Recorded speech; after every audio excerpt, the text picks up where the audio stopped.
왜 이 부자는 지옥에 갔을까 하는 것이에요. 그거 대답이 25절에 있습니다. 아브라함이 이르되 예 너는 살았을 때에 좋은 것을 받았고 나사로는 고난을 받았으니 이것을 기억하라. 이제 그는 여기서 위로를 받고 너는 괴로움을 받느니라. 왜 이것이 천국과 지옥을 나누는 기준이 될 수 있을까요? 첫째로는 뭐냐면 이 부자가 받은 사명을 망각했다는 것입니다. 여기 보면은 이 부자는 좋은 것을 받았다 이렇게 얘기하고 나사로는 고난을 받았다 이렇게 얘기를 합니다. 고난도 사명이라고 하는 것입니다. 그런데 반면에 또 어떤 사람에게는 좋은 것을 맡겨주십니다. 이것도 받은 것이다 이렇게 얘기를 하고 있어요. 그 좋은 것을 잘 관리해서 주님의 뜻을 이루기 위한 사명이라고 하는 것이죠. 여러분, 율법에 의하면은 가난한 사람을 돕는 것은 재물을 소유한 사람의 당연한 의무임을 말하고 있습니다. 그런데 이 부자는 그렇게 생각하지 않았어요. 그는 자신이 특별하고 부지런해서 부자가 된 것이라고 생각한 것입니다. 바로 이러한 사명을 망각하고 사치스러운 삶을 산 그가 음부에 던져졌다 이 말씀을 하는 것입니다. 그러면 왜 이 부자는 이렇게 살다가 이런 운명을 맞이했을까? 여러분, 하우즈 바르트가 한 이야기를 우리가 기억해야 되는데, 사람은 그 마음에 섬기는 우상의 모습으로 변모한다 이런 얘기를 했습니다.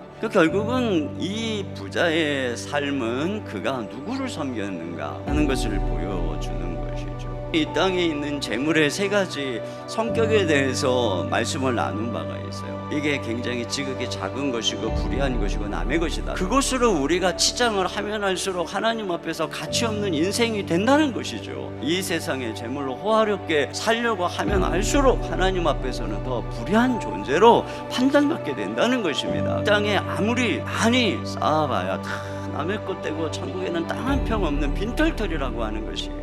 여러분, 모세와 선지자는 이 다섯 형제에게 또는 이 부자에게 뭘 들려줄까요? 구약 성경은 가난한 자들에 대한 부자들의 의무에 대해서 분명히 규정하고 그 의무를 이행하지 않거나 또는 가난한 자들을 학대할 때에 임할 하나님의 진노와 심판에 대해서 아주 누누이 이야기를 하고 있어요. 악을 행하는 자에게는 진노와 심판이 있다. 죽음 이후에 심판이 있다. 그러니까 그들을 통해서 들으면 된다. 이런 말씀을 하고 있는 것이에요. 그러면 왜 이들은 죽은 이후에 심판을 안 믿는 것일까? 정욕대로 살고 싶다는 거죠. 하와가 그 선악과를 바라보면서 유혹을 받고 있을 때 마귀가 와서 뭐라 그래요? 너 절대 안 죽어. 하나님처럼 될 거야. 무슨 얘기입니까? 지옥 같은 게 어딨어? 네 정욕대로 살아. 여러분, 이런 정욕 탐심이 모세와 선지자의 경고를 못 듣게 하는 것입니다. 오늘 이 시대의 사상이 무엇입니까? 절대진리가 어딨어? 성경 그 구닥다리 윤리야. 사랑의 하나님이 왜 지옥을 만들어줘? 왜 동성애가 죄야? 내 돈 벌어서 내가 쓰는데 뭐가 문제야? 바로 이와 같은 생각들이 이 시대의 생각 아닙니까? 모세와 선지자의 경고를 안 듣는 것입니다. 죽은 후의 심판을 안 믿는 것입니다. 신자들조차도 죽음 후의 심판을 안 믿어요. 그렇기 때문에 이 많은 바리새인들처럼 많은 사람들이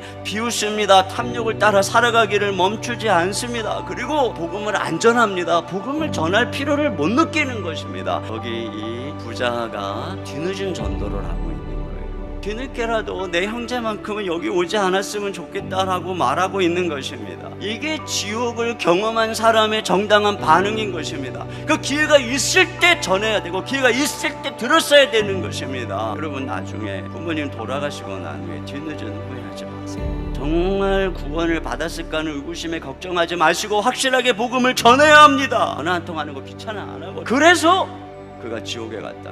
여기 그래서 이 부자처럼 지옥에서 천국을 바라보면서 여러분을 보고 있다. 뭐라 그럴까요? 이때가 진짜 추수할 때인 것입니다. 하나님이 일하고 있는 거예요.